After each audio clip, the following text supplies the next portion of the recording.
Hello everyone, it's Dan Mountney here for Gooner Fanzine TV, and it's January, which means it is transfer window time, also dry January. Three people who are definitely not doing dry January are these three men. I've got Sergio with me, Layth, and Grumpy Glen, also known as Mystic Glen sometimes. We're basically going to discuss some people that Arsenal have been linked with in this transfer window, also some outgoings as well. So we'll start with probably the biggest name, Jerome Boateng, Bayern Munich centre-half. Obviously Arsenal need a centre-half, with Callum Chambers out for the rest of the season. Upamecano's gone out on loan, and looks like Mustafi might be leaving as well. So Jerome Boateng, guys, what do we think? He's an excellent player in terms of seniority and a lot of winning history and mentality. I mean, 31, so the age, he's at the end of his career, which obviously we tried with David Luiz and Lichtstein. It's not always worked. So there's a bit of tentative there, but in terms of centre-halves, we need anyone we can get desperately. He's not got a great injury record, which might be a concern. Would that be something that would worry you? Like, yeah, and the fact he's 12 million, and why do Arsenal always go for the rubbish brother as well? It's just like 12 million for 31-year-old. Do we actually need to spend 12 million on an injury-prone centre-half who's probably not going to have much of a future at Arsenal? I don't know. Glenn, do you think it'd just be kind of another David Luiz style signing, a bit of not great planning, a bit of a panic buying away? Yeah, I think so. I think they're just looking to bolster numbers, really, aren't they? Just sort of doing a bit of a supermarket dash to see if anyone fits the bill. Yeah. I don't know so much about him, to be honest. I don't know how good or bad he is. Well, he's a frequent winner. I mean, Bayern Munich have won the German League countless times. They've won the Pokal and they've won the Champions League with him quite a lot. So he's got a bigger trophy cupboard than Spurs. So much bigger. He is a good player in that respect. But some of his parts never seem to add up to what he actually produces. He won a World Cup, hasn't he? Yeah. True, very that true. says it already. Probably why we paid 35 million. I think if we could get him for less than 12, then I think it's worth a punt, because I think players now are just getting more expensive. So I think the price now is something you have to take hand in hand. I think 12 million for a player that has that level of success, I think you kind of go one season, fine, it's a big outlay, but it's something we need to cover up. I mean, Glen's favourite phrase is papering over the cracks. I think he's one of those centre-halves that would help us do that quickly. So clearly, the three of you are a fan of Jerome Boateng. At the other end of the scale, Upamecano at Red Bull Leipzig, really young, promising central defender that Arsenal have been linked with in the past, especially over the summer. Rumoured price tag of around 50 to 60 million. What do you think of that? Do you think they need to go for someone younger and maybe spend that bit extra money? Well, it seems to be the way the team's going at the moment. There's a lot of youth players in our lineup. We've been pushing a lot of the academy players through to the first 11. So I think having youthful player in there is quite good for the price tag. It means we've got him for at least 10 years, hopefully, if he stays with the project. And obviously Arteta wants to build the project, so it makes sense for him to have youthful players so we can keep the project going. So I think it's a positive signing. I don't think it will happen, because I think we seem to get linked with players an awful lot. And I'm always sort of somewhat suspicious about the likelihood of a lot of these signings happening. But I mean, if he did, I'd be quite happy. Well, the thing with him is obviously the price tag is quite large, and Leipzig will be reluctant to sell at this stage of the season. Do you think it'd be something that they should go for in the summer? Have you seen much from Layth? Yeah, I mean, I've written about him a few times over the last sort of 6 months or so. But and I completely agree with what Sergio's saying. But also, if you're looking at bargains or players who are sort of under the top level, and I'm not saying he isn't, because I think he is at the top level in terms of targets we should be going for. If you buy players under that, it's a bit of a false economy. You look at Liverpool spending 75 million on Van Dijk. That has just absolutely improved their squad at one fell swoop, basically. We thought out, I was just talking about a minute ago, Mustafi, 35 million. It's like, if you're going to, why not go to the next level to buy a better quality, certainly centre-half, because that's what we need more than anything at the moment. Why not spend the money? But like I say, I don't think we've got the money to splash out that much, basically, which is a shame, because he's a good player, and Leipzig are a progressive club as well. So But I mean, we spent 72 million on Pepe, so obviously we have got coffers. They are seeming to cough up cash to try and show face. Yeah, they do open the purse strings when it's demanded. You could argue maybe Pepe hasn't shown that he is a 72 million player, but at the same time, like you say, the money's there. Maybe, I don't know, maybe if Arteta goes to Edu and Rao as well and just goes, look, I want 40 million for this centre-half who's going to be there for 10 years. Maybe they could open a purse. That's what I was going to say. I mean, whoever we buy, I really hope Arteta's directly involved in the signing of that player. Okay. It's got to be somebody that he wants, and it's part of his sort of like vision, sort of building to the future. I think just going out there, like I said, sort of like doing a grab bag of people who are just going to fill holes for the time being. That might not work. Are you not a fan of the director of football model? Just out of interest. Yeah, not really. Oh well, it doesn't seem to have worked with Emery, did it? It's not really worked for United, has it? supposedly Doesn't really work in English football, does it really? signings imposed on him. You know, he didn't want to wear it, and it's someone else or what. You know more about it than I do, especially Dan. You know, he's looking at this stuff all day. But like I say, I think Arteta has he's got to be directly involved in the decision-making process. There's no point bringing people in that he's thinking, well, I don't really want him in it. I think a lot of the kind of move towards the director of football is because kind of in the latter years of Arsene Wenger's reign, he was one picking the signings. Obviously, there was a string of and they wanted to people like Mustafi. It was a really unsuccessful signing. There was a lot of those. So I think that is part of the reason why there's been that move. What do you think? You a fan of it or not? I think it works with the right team behind it. I think at the moment Arsenal are still in a bit of disarray post Wenger, so I think it's not really settled yet. I think once we have a bit more time under Arteta's leadership and things start to settle down a bit, then the role could work well, because you need to have a good working relationship with the manager. And obviously I don't think that the director of football and Unai Emery had a good working relationship. I think Arteta has obviously worked under Pep, and they've got quite a good setup at City, so I think he's going to try and instill some of that organisation at Arsenal that we need. So I think it could be a good thing in the future. I think at the moment it's a bit too many cooks spoiling the broth. Yeah, and just to add as well my point on that, it's a model that seems to work on the continent quite well, and it's accepted.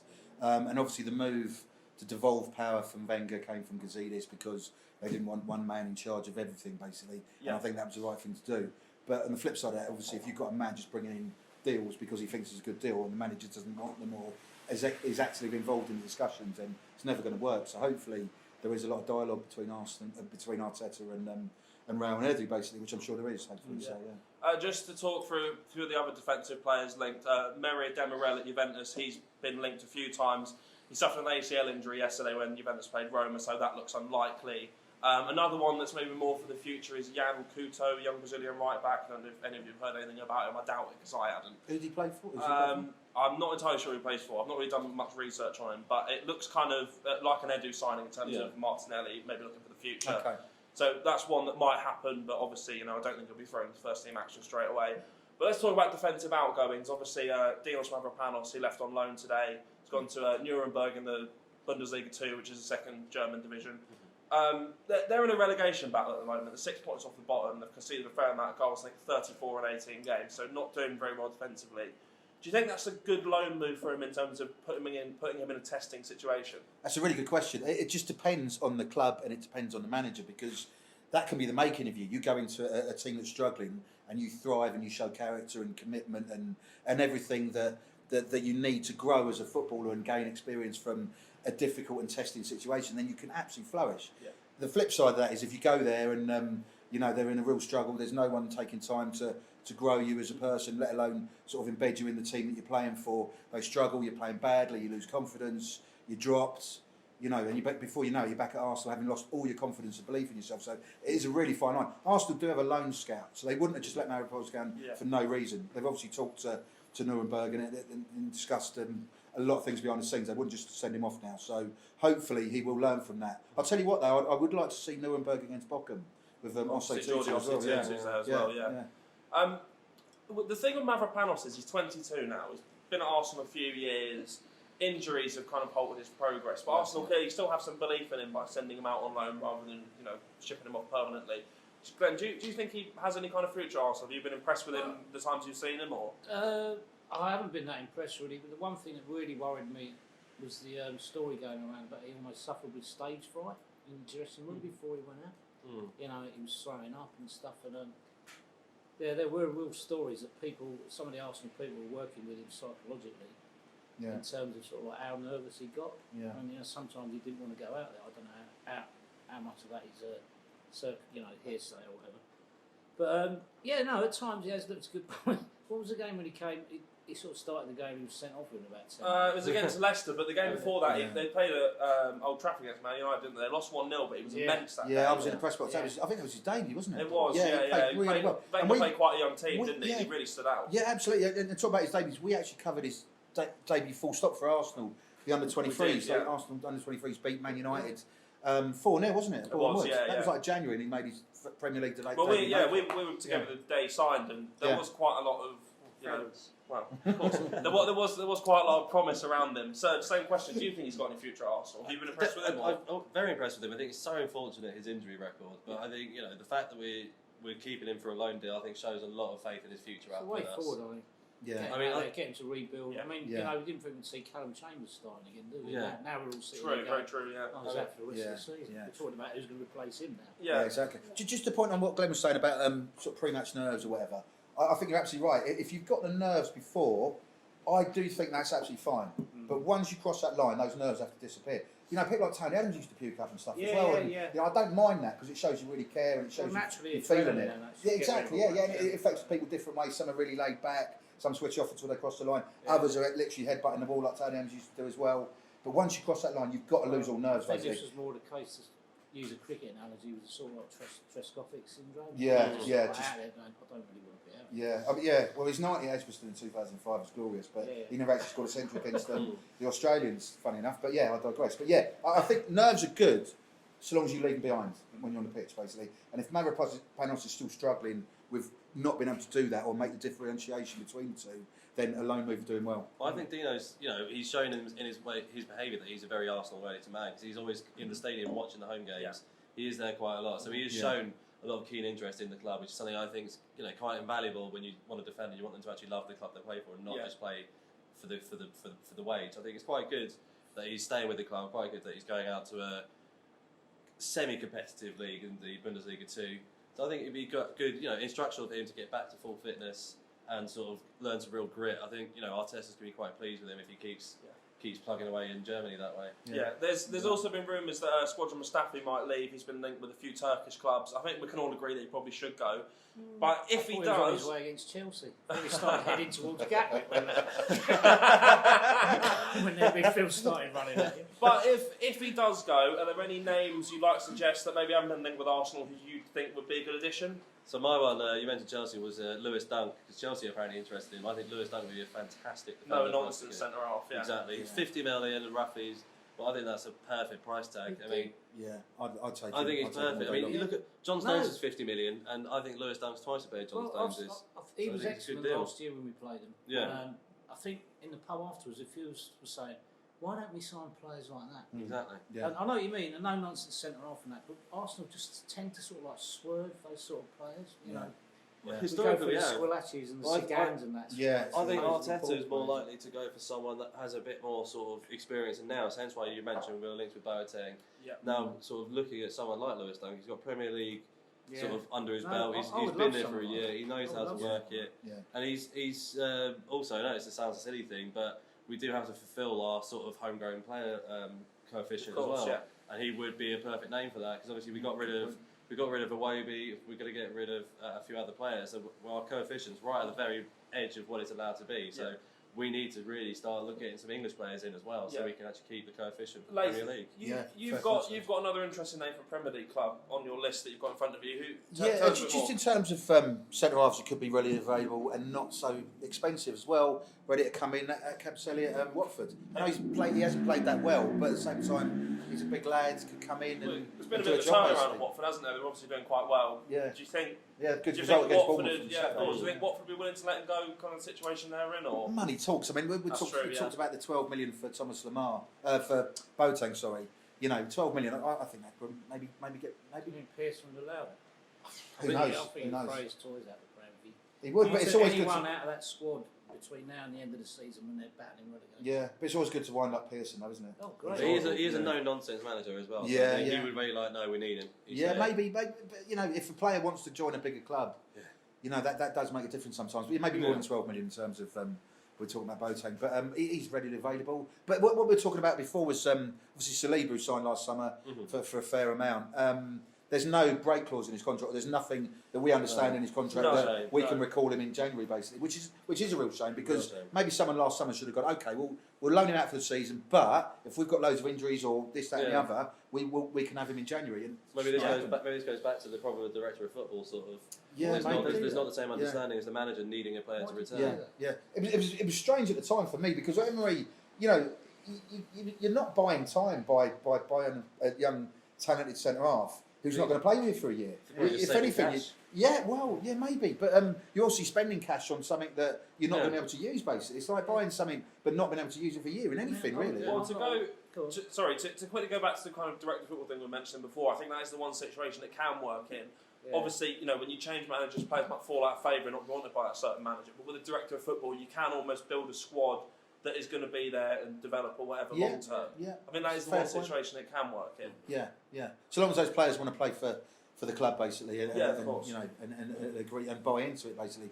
They're all doing that with Arteta at the moment, aren't they?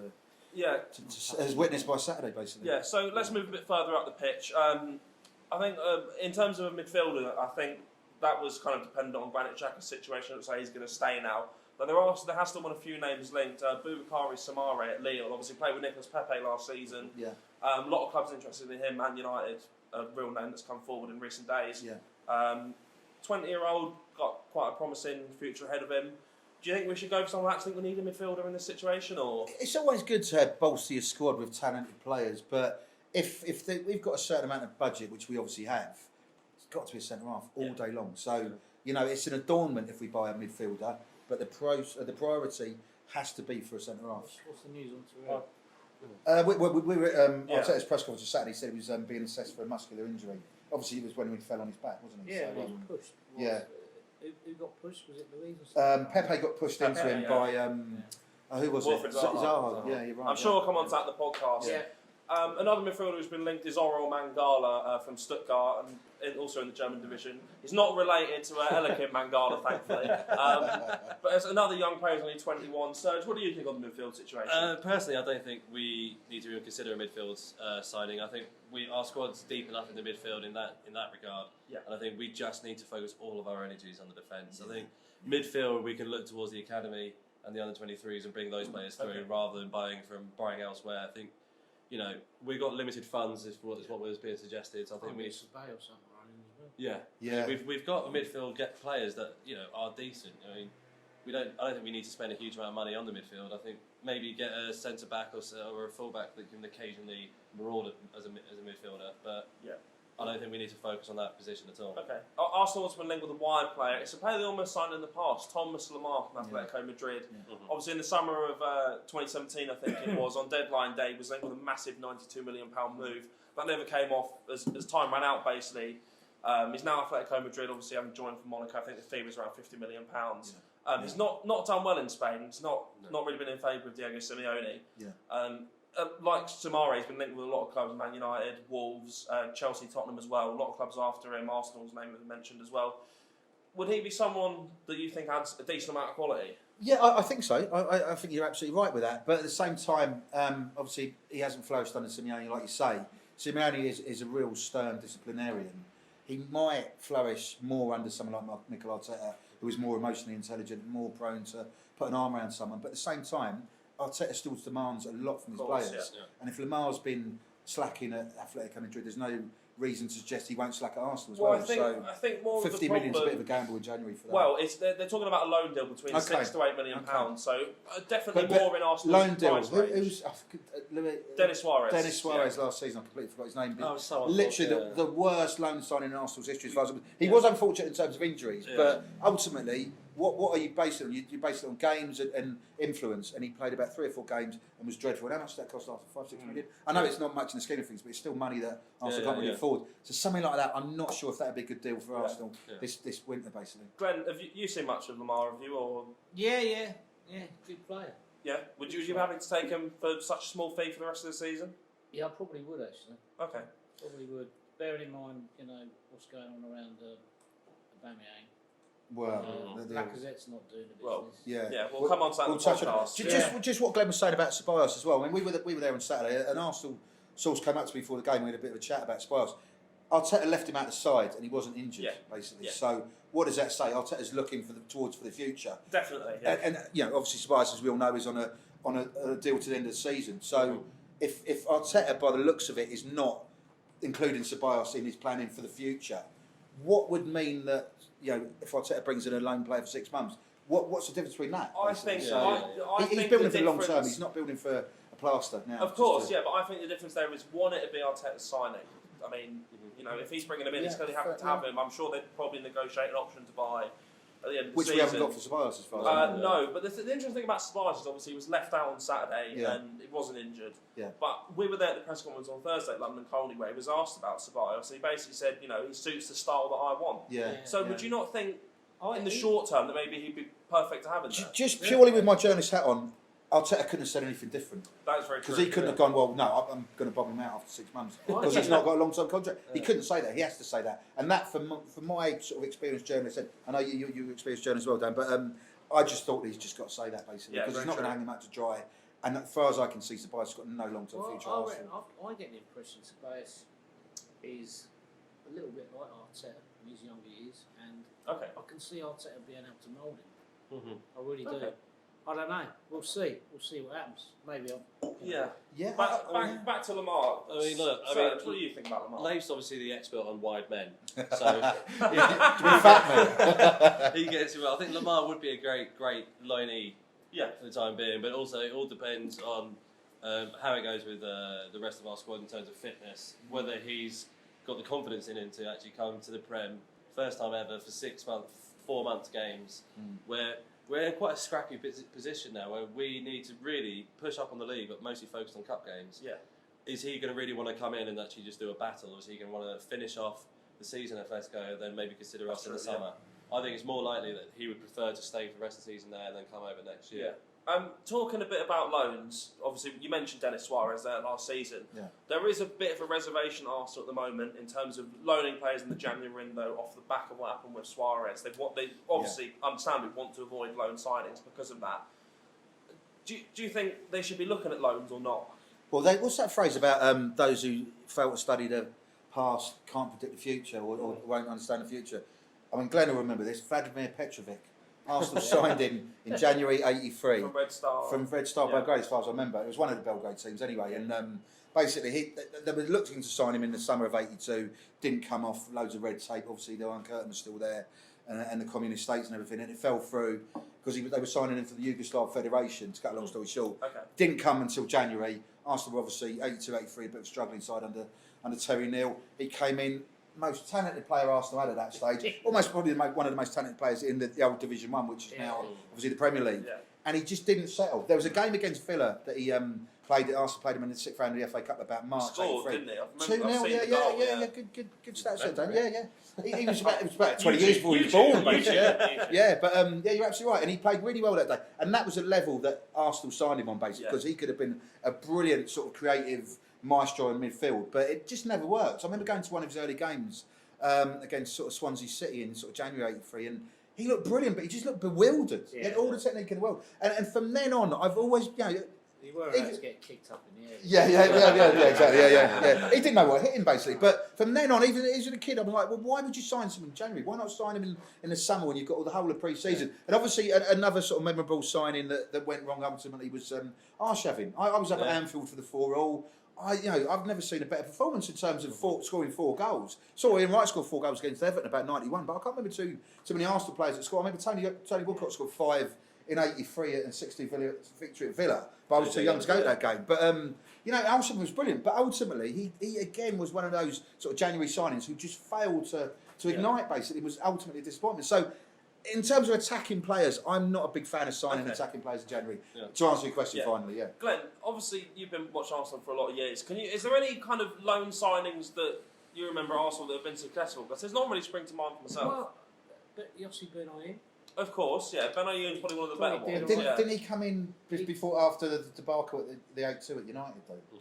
But I'm just saying in terms of general loan signings. No, fair enough. Sorry. I thought he did all right. Loan signings, I can remember there's a good few sort of like you thought they were past their best who did a job for Davor Super. I thought was. I love it. That was a permanent move, I believe. He was a sort of signing pitch that he's past his best. But he scored a really good goal against Sunderland, didn't he? Was that the one? Was it the Villa game when he chipped the keeper? He lobbed the ball over the keeper. That was brilliant. Loan signings, I can't. No. I just remember the disappointments more. Yes, than a lot of disappointments and a lot of rubbish signed from Man United.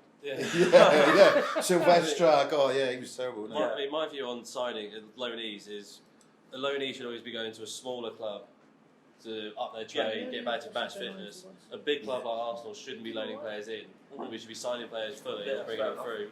A loan signing should only be done to a lower level club to improve their fitness, improve their match sort of preparedness and expert behaviour. Like we don't need to be taking loan signing in. We are a big club. Yeah, we're the Arsenal. Yeah, completely agree, Serge. Yeah, well, absolutely. on the topic of loans, there's been a few players gone out. Obviously, we mentioned Mavropanos. Emil Smith-Rowe is another one who's left on a temporary deal. He's gone to Huddersfield in the Championship for the rest of the season. I know you're a massive fan of him, as am I. Yeah.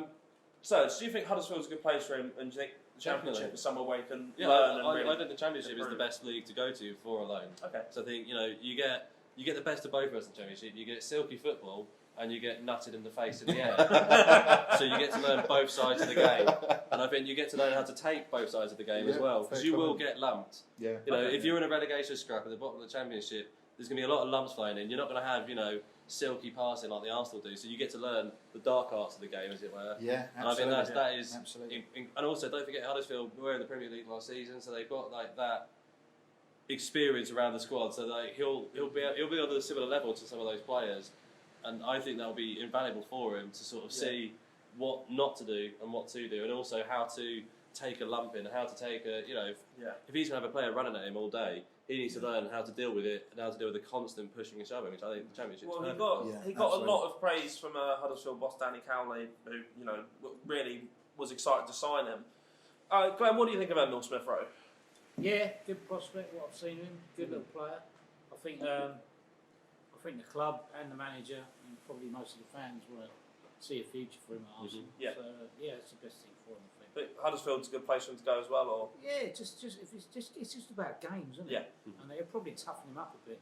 Wilshire when he went to Bolton. of course, Obviously, Danny Cowley, Arsenal fans know him from managing Lincoln in that cup run when Arsenal beat them 5-0 in the quarterfinals. Just on that, he also said he spent time at Arsenal during the summer, Danny Cowley, watching training sessions or whatever, and that's when he kind of picked out Smith-Rowe, which is quite an interesting point. Yeah, very good. I didn't know that's a fair point. Positive, isn't it? Yeah, absolutely. And he's a real up-and-coming manager. He's a really progressive manager. He does build tough teams, but he likes a bit of flair as well. I think Smith-Rowe did really well there. I interviewed him in the mix zone after he made his debut against Forskel last season, on the back of sort of covering the youth cup run the season before. I remember being up on a freezing cold night in Bishop Auckland, watching Arsenal play Middlesbrough in the fifth round of the Youth Cup on a Friday night during the Beast from the East. And he just got stuck in. Arsenal won that game 3-2. It was a really tough game. There was no, it was almost like let's beat these Southern softies. That Arsenal team stood up to them that night, the under-18s. And he really shone for me that night. And I always kept an eye on him after that. And then obviously, fast forward 6 months, he made his debut in the Europa League. Yeah. And he did really well. And